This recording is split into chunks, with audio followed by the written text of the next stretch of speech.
La paradoja de Arrow, de manera profunda, tiene que ver con la naturaleza de los números naturales. Los números naturales son el 0, el 1, el 2, el 3, en adelante. No los primos. No, todos los números. A eso se le llama números naturales. Y enteros positivos. Enteros positivos, exacto. Entonces, los griegos estos números los entendían como longitudes de distancia. Entonces, una de las propiedades fundamentales de las longitudes es la propiedad transitiva. Que si una longitud es más pequeña que otra y esta es más pequeña que otra, entonces la primera es más grande que la tercera. Bien, entonces la paradoja de Arrow quiere decir que cuando hay tres opciones para elegir y estas tres opciones no cumplen la propiedad transitiva que cumplen los números naturales, no se les puede asignar números a opciones. Pongo un ejemplo muy claro y muy sencillo. La quiniela de fútbol. En las quinielas se les asigna 3 puntos al que gana, 1 al que empata y 0 al que pierde.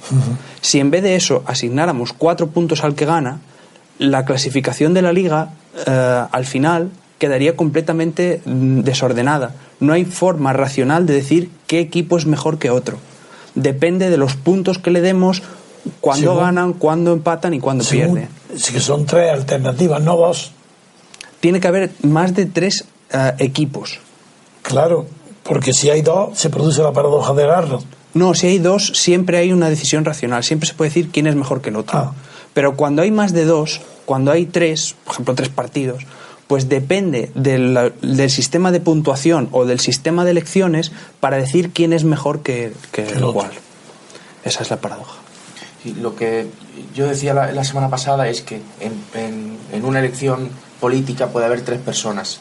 Una la llamamos A, otra B y otra C. Sí. Que A, y puede darse el caso con 3 candidatos, que A sea preferido a B, B sea preferido a C. Pero no el primero y el último. C ser preferido a A. Eso es. Exacto. Porque no podemos lo que tú dices es que no podemos asignar una valoración en una elección política. Exacto. No podemos darle un número a cada uno de los 3. Claro. No cumple con esa propiedad. Claro, porque los números verifican la propiedad transitiva. Eso y bueno, pero eso es lo que pasa, no.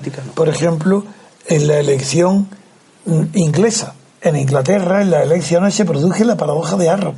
En cambio, con mayoría absoluta, no. Sí, cuando hay segunda vuelta, no hay paradoja de Arrow. Y en primera vuelta, que gane la mayoría simple, no es democrático. Porque se produce.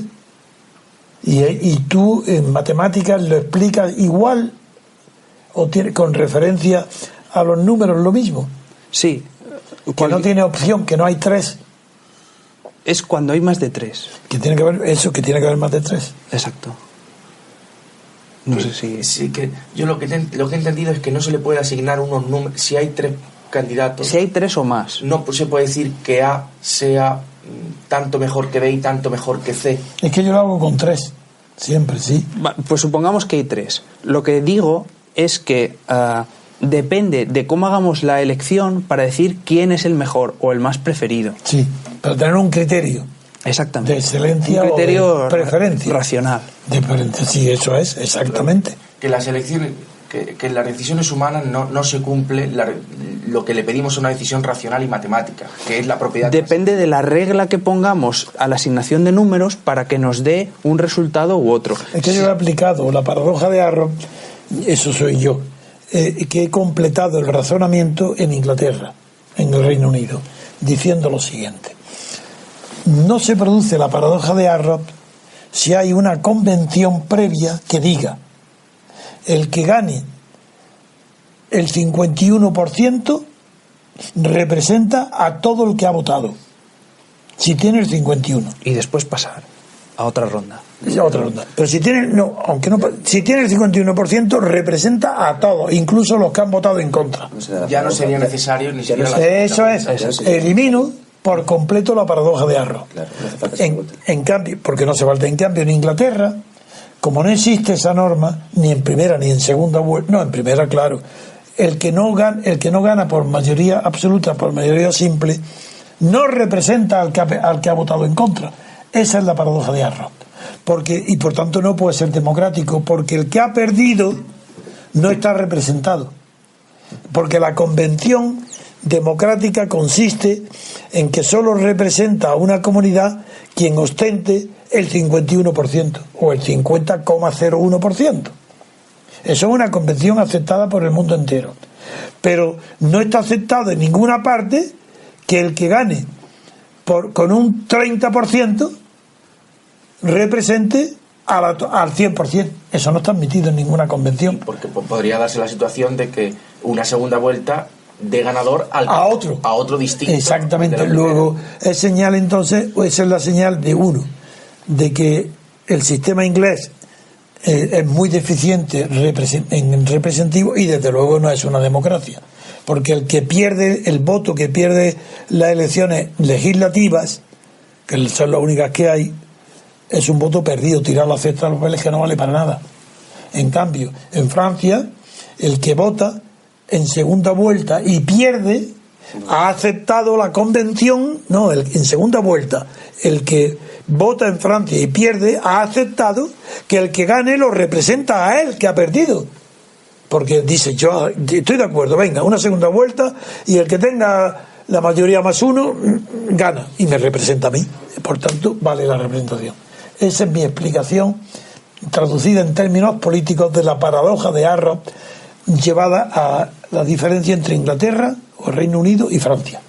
Muy bien. Esa es. Y yo sé que eso es una explicación mía, lo sé, que eso lo he hecho yo adoptando la explicación matemática de la paradoja de Arrow, aplicándola a las elecciones y a la teoría de la democracia. Porque la paradoja de Arrow no es una convención, puesto que es científica. Es decir, la serie de los números naturales es científica, y la proporción de mayor y menor entre el primero y el tercer ejemplo es científico. Sí. En cambio, las elecciones, de que tenga la representación la mayoría de uno, eso no es científico. Exacto. Es una convención. Y yo parto y lo digo de antemano: es que la democracia descansa en una convención universal, pero que la aceptas porque no hay otra. Las reglas de juego como Sí, señor. Exactamente, una regla de juego. Y entonces, pero dentro de esas reglas de juego, si no son perfectas, se produce la paradoja de Arrow. En cambio, si son perfectas, se resuelve la paradoja de Arrow y pasa a ser como si fuera científico.